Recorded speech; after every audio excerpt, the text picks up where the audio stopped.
In the luxurious yet haunted halls of Fairmont Crest, a single revelation shatters the illusion of legacy and love. Donnell's entire world collapses when Vanessa confesses that Joey, the man he despised, the man he swore to destroy, is his biological father. What begins as a whisper of scandal spirals into a storm of guilt, madness, and irreversible loss. Tonight, we uncover the buried past that turned bloodlines into battlefields, loyalty into betrayal, and a family dynasty into a tragic empire built on lies. This is Beyond the Gates, where every secret has a price, and this time, that price is everything. Long before the walls of Fairmont Crest whispered of betrayal, there was an unspoken truth buried beneath the elegance and political perfection of the Dupree world. Donnell's existence had always been framed as an accident of circumstance, a miracle born from a youthful mistake between Vanessa and a man whose name was never consistently shared. The story changed over the years, sometimes a fleeting college romance, sometimes a distant investor who vanished before he could know. Donnell had stopped asking questions by the time he learned to mask curiosity with cynicism. Vanessa, with her composure and ambition, had crafted that silence as both protection and punishment. For her, motherhood had always been an act of performance, shaped to fit the expectations of a family that treated image as currency. But beneath that controlled exterior was a wound, a secret tethered to Joey, a man whose life had spiraled through the same corridors of deceit that Vanessa herself once inhabited. The connection between Joey and Vanessa had begun during a forgotten chapter of her early political career, before she married into the Dupree name. He was reckless but magnetic, a man who carried danger like perfume and used charm as a weapon. Their affair was meant to be temporary, a distraction from power and guilt. When Vanessa discovered she was pregnant, Joey had already been swallowed by scandal and embezzlement charge that tied him to the darker factions of Fairmont's financial elite. To protect herself, she severed every thread that linked them, erasing his name from her life with the same precision she used to erase regret. But erasure could not undo creation. Donnell grew up a mirror of the man she despised, quick-tempered, clever, impossible to control, and every moment she saw his defiance, she saw Joey's ghost. Years later, when Joey returned to Fairmont under the guise of reconstruction and reconciliation, Vanessa's composure cracked. Their reunion wasn't public, it happened behind closed doors, where the ghosts of their shared youth haunted every glance. Joey claimed he'd changed, a man seeking redemption, not revenge. But Vanessa knew better. She had seen what redemption looked like in their world, and it always came with a price. Still, she let him linger. Guilt turned into curiosity. Curiosity into a quiet compulsion to rewrite history in the shadows. She allowed him to stay near the Dupree estate as a contractor, a harmless presence who occasionally appeared at family gatherings, always too close to Donnell, too observant of his mannerisms, and too pained by his resemblance. It wasn't until Anita began investigating the estate's financial inconsistencies that the fragile illusion began to unravel. A series of private correspondences, hidden emails, old photographs, and transfer receipts from decades ago exposed a truth Vanessa had buried. Joey had sent money monthly to a trust labeled under a pseudonym matching Donnell's birth record.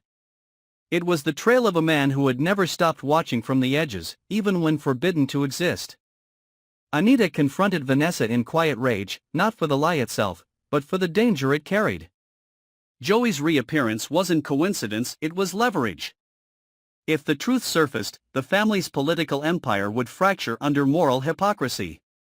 Vanessa begged her to stay silent, believing she could control the storm as she always had. But storms in Fairmont had a way of feeding on denial.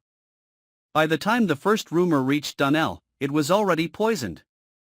He heard it not from Vanessa, nor from Anita, but through a careless whisper, a recording of Joey speaking to Marcel, confessing his regret for the years lost. The sound of that voice, trembling, fractured, and unmistakably emotional, shattered the narrative Donnell had believed all his life. The idea that Joey, the manipulative figure he had once publicly humiliated during a Fairmont gala, was his father ignited something primal. Confusion warped into fury, fury into shame.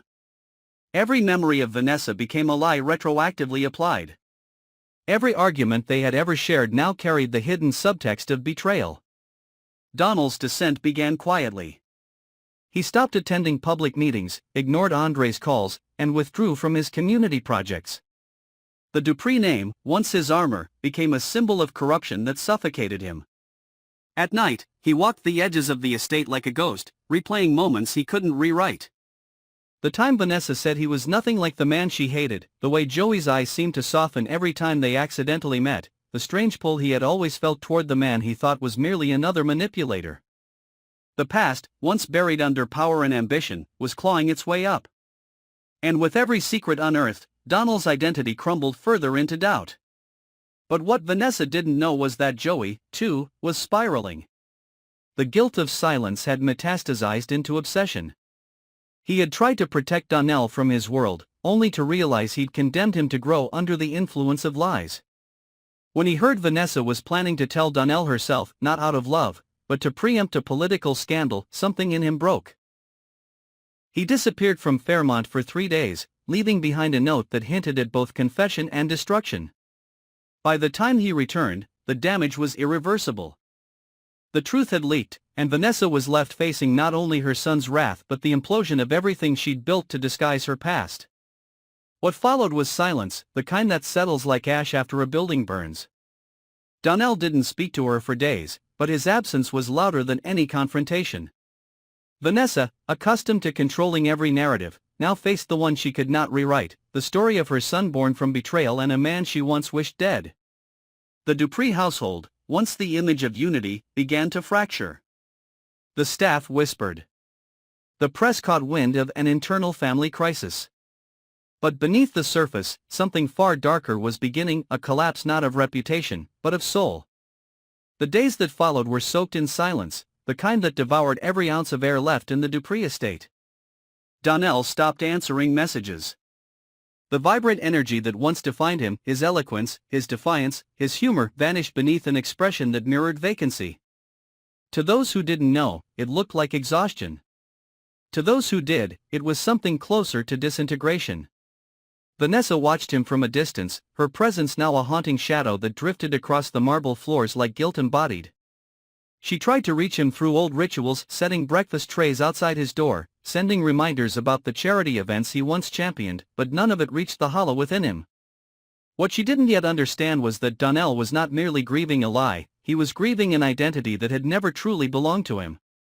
Joey's revelation had detonated something irreversible.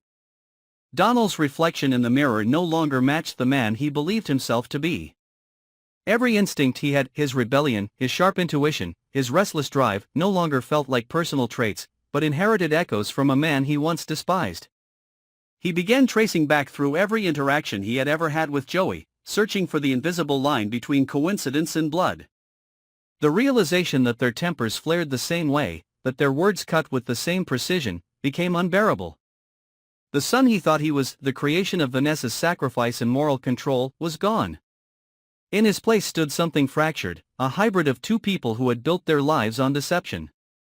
When Joey returned to Fairmont after his brief disappearance, he was no longer the smooth-talking manipulator the town remembered. The weight of confession had aged him overnight. He wanted to make amends, but the damage was far beyond repair.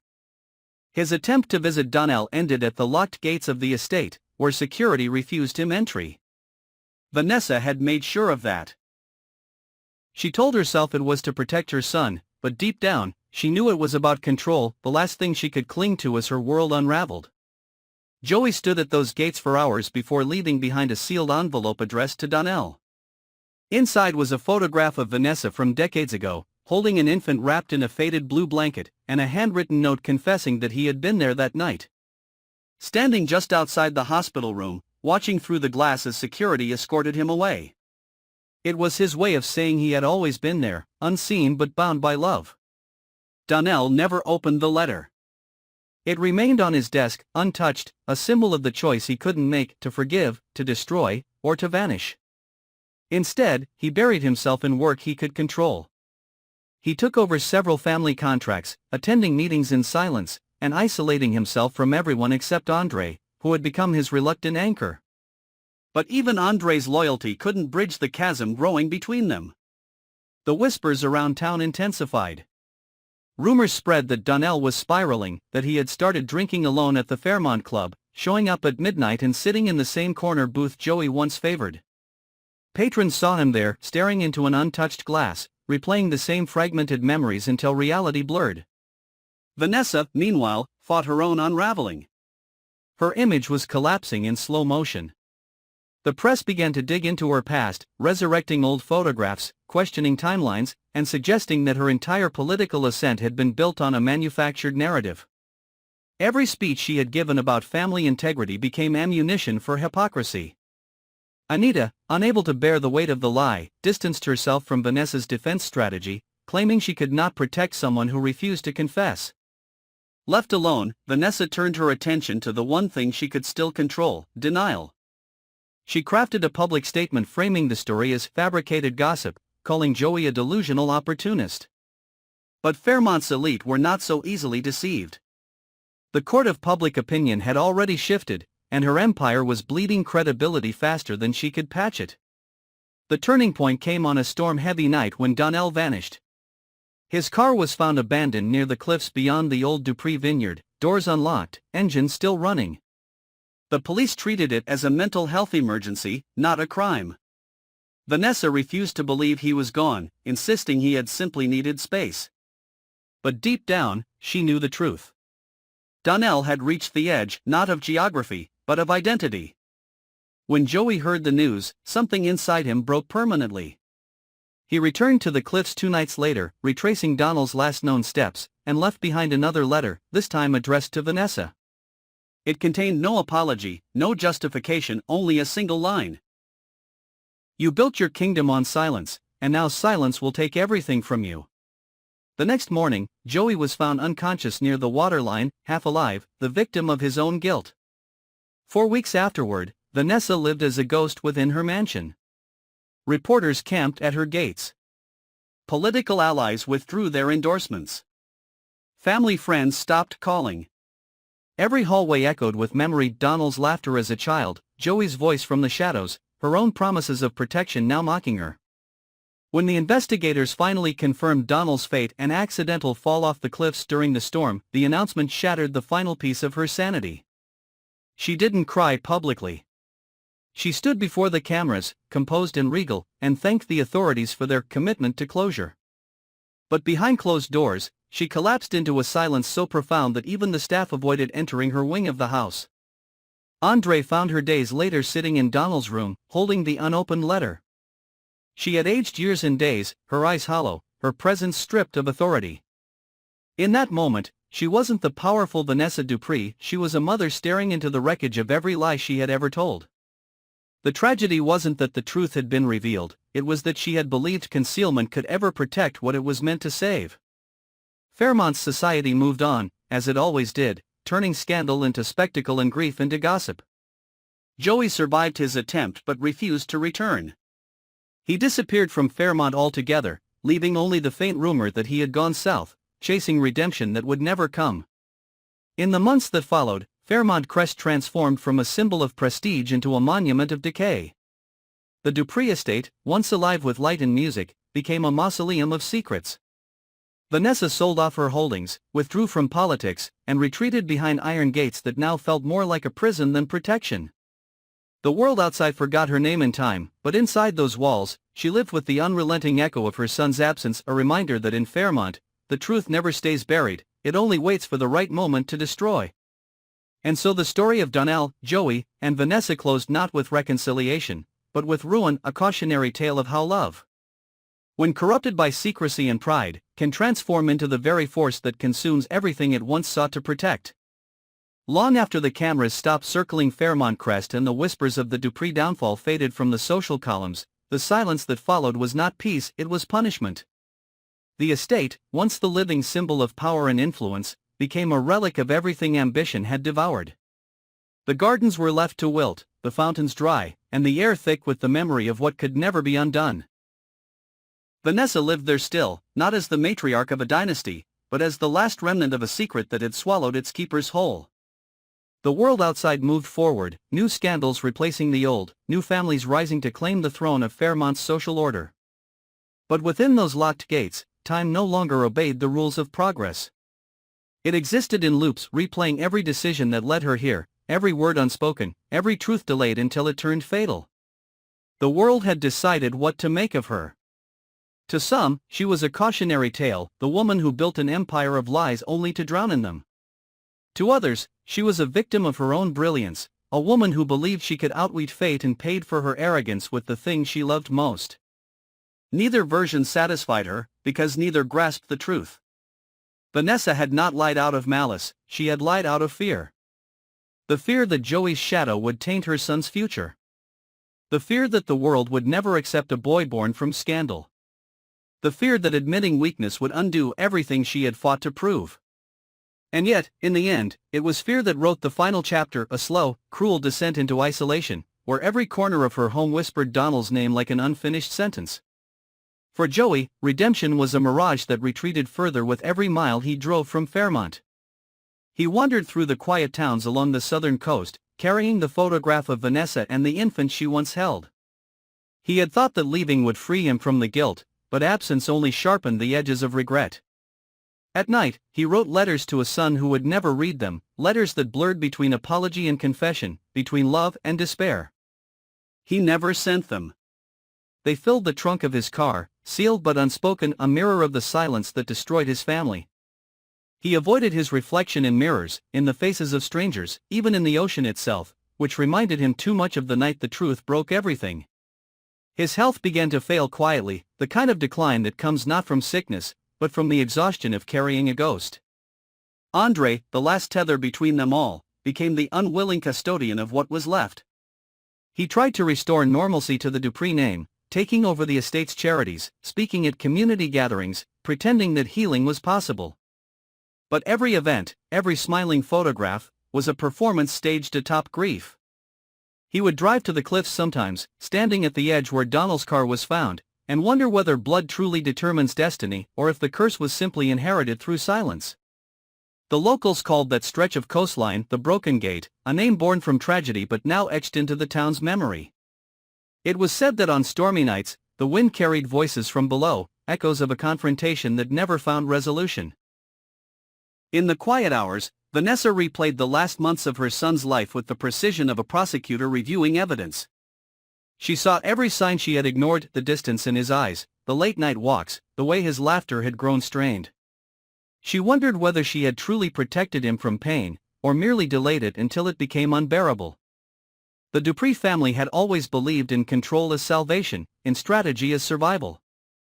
But Donnell had been different. He was not made for pretense, he sought truth even when it cut through comfort. Vanessa saw that too late. In her attempt to build a future without Joey, she had created the one thing she feared most, a son who would rather destroy himself than live inside her illusion. The final blow came quietly, not from scandal or confrontation, but from reflection. Months after Donnell's death, a legal notice arrived, a forgotten clause in the Dupree Trust. Donnell had named Joey as his next of kin, not Vanessa. He had signed the papers 2 days before disappearing, transferring his charitable assets to Joey's foundation, a silent acknowledgement of a truth he had never spoken aloud. Vanessa read the document in disbelief, her vision blurring as she realized what it meant.